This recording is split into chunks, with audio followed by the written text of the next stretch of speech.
Shelley, at one point describing his time in the Alps, likened Mont Blanc and the glacier tumbling down the side of Mont Blanc, Mer de Glace, to Angrumenu, or the dark deity of the religion of Zoroastrianism. The implication in this account of his is that Mont Blanc and the powers that it generates, the river, the ice, are like necessity, iron law, determinism. And again, he likens that to the dark deity of Zoroastrianism. The implication then would be that our human powers to describe the laws of the mountain would be a force, if not opposing necessity, at least a force that can alter, bend, swerve necessity. In this regard, then, the imagination, the mind, art would be Ahura Mazda, although Shelley does not say so, Ahura Mazda being the god of light in Zoroastrianism, the ancient Persian religion, very dualistic religion, good versus evil, dark power, light power. I bring this up because the poem Mont Blanc is very much about this. What's the relationship between nature as necessity and the mind of the human as a power that can push against necessity, again, can alter necessity, bend it, swerve it? An analogy I've often used is think about gravity as necessity. There's nothing that we on this earth can do when gravity pushes us down. If someone pushes me off a cliff into the ocean, gravity will push me into the water. There's nothing I can do about it. But I can decide how to fall. I can do a gainer, a flip, a jackknife, a swan dive. And to apply this to Shelley is to say that the mind, the imagination, is like the choice of how to interpret necessity. A dive is an interpretation of gravity, and the dive becomes a marker for human agency. This is partially what Mont Blanc is about. In the poem, there's a sense that the river Arve, which is generated by the meltage of the Mer de Glace, or the glacier tumbling down the mountain, creeping down the mountain, I should say, itself has a source at the top of Mont Blanc. Well, Mont Blanc, the peak, is covered by clouds, so one cannot understand, one cannot see, one cannot grasp the origin of the river, one cannot grasp the origin of necessity.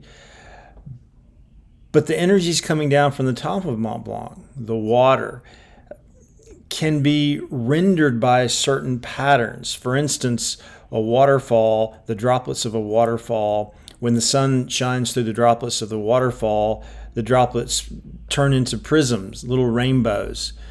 And we think, as Newton showed in his famous experiment, white light is not visible to the eye. It's not white, it's just invisible.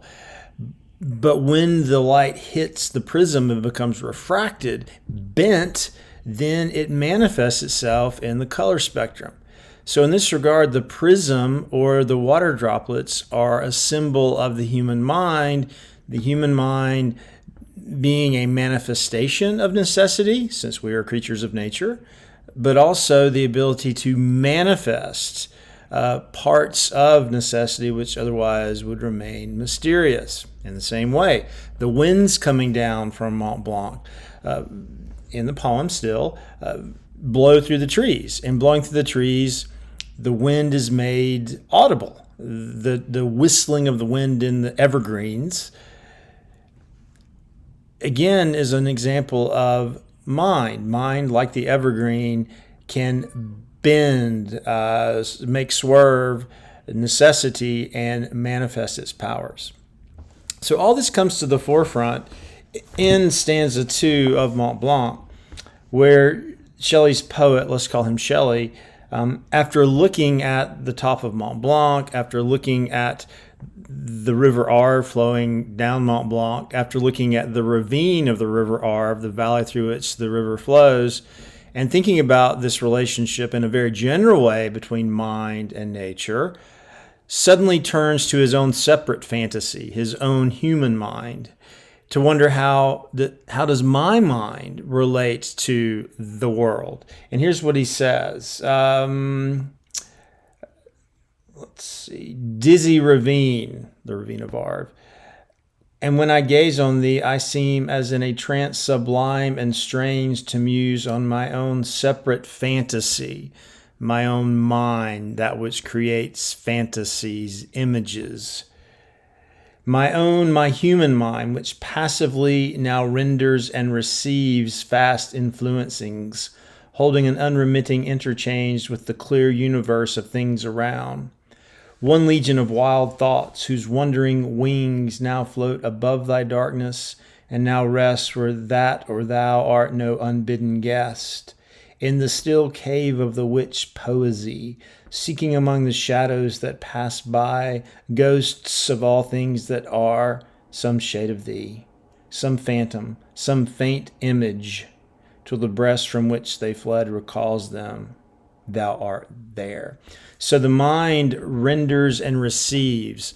So the mind passively takes in the universe of things, the flow of sense data, sense impressions, but the mind can render or alter or bend, as it were, this flow of things, and this becomes a sign of agency.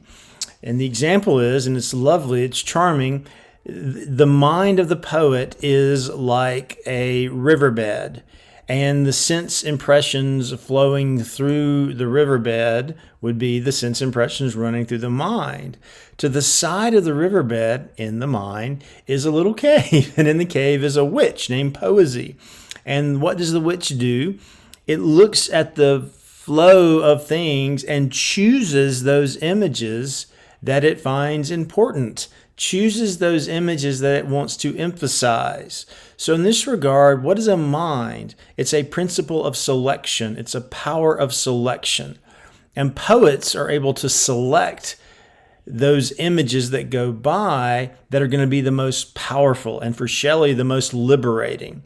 And the poet is ultimately like a little witch, or that part of the mind that's like a little witch that magically says, oh, I like that image flowing through my head. I like that image. I like that image. And puts those images together into a thing, a work of art, a poem in the world that has just as much power as the actual mountain. So in this regard, the poem Mont Blanc, the poem made of words, made of the images flowing through the poet's mind, is just as powerful as the mountain itself. So at the end of stanza 3, Shelley elaborates. He says, I'm looking up at the top of Mont Blanc, and I can't see anything up there. It's covered in fog. What's up there? None can reply. All seems eternal now. The wilderness has a mysterious tongue which teaches awful doubt, or faith so mild, so solemn, so serene, that man may be, but for such faith, meaning except for such faith, with nature reconciled. Thou hast a voice, great mountain, to repeal large codes of fraud and woe, and not understood by all, but which the wise and great and good interpret or make felt or deeply feel. Here's what's happened. The poet, let's call him Shelley again, looks up at the top of Mont Blanc. What's up there? I don't know. It's beyond my cognition, but I can interpret. All seems eternal now. So for the poet, the unknown is not something to despair over. The unknown is not a sign of our limitations. The unknown is an invitation to interpret. And what does the poet say? The unknowability suggests that there's something eternal about the mountain. All seems eternal now, he said. Notice he says seems. And then he goes on to say that the poet can interpret the mountain in such a way that the interpretation will make others feel, deeply feel. And these renderings of the mountain, these interpretations of the mountain can what? Repeal large codes of fraud and woe. So, to say that the mountain is eternal suggests there's some principle in the universe that transcends all human endeavor, that ultimately tyrants will fall. Think of the think of the sonnet Ozymandias. Tyrants will fall. Eternity, nature, necessity will ultimately raise all great signs of tyranny. And for the poet to be able to say this of the unknown and to render this idea in a poem like Ozymandias or Mont Blanc can help to liberate huge codes of fraud and woe, because people can read Ozymandias, people can read Mont Blanc and say, this tyrant is but one tiny manifestation of these universal powers, and this tyrant will eventually fall. In a way, the tyrant is not fundamental, the tyrant is not real, the tyrant is not sanctioned by God, the tyrant is not sanctioned by anything other than his own arbitrary will. So what Shelley's doing in this poem is saying that the human mind is our agency as humans, of course, and it's our ability to interpret the world in such a way that our interpretations might liberate others from the codes of tyranny. And the poem ultimately ends by making this point, where he says, Shelley, the poet, the secret sense of things which governs thought, and to the infinite dome of heaven is as a law, inhabits thee, Mont Blanc. And what wert thou and earth and stars and sea, if to the human mind's imagining silence and solitude were vacancy?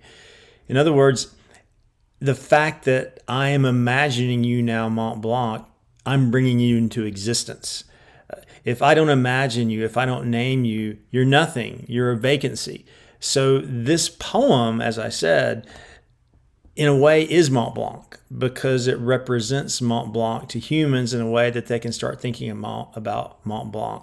So that's the irony. The poem begins with a praise of the sublimity of Mont Blanc as a physical object, but it ends with a praise of the sublimity of the poem, which is just as powerful as Mont Blanc.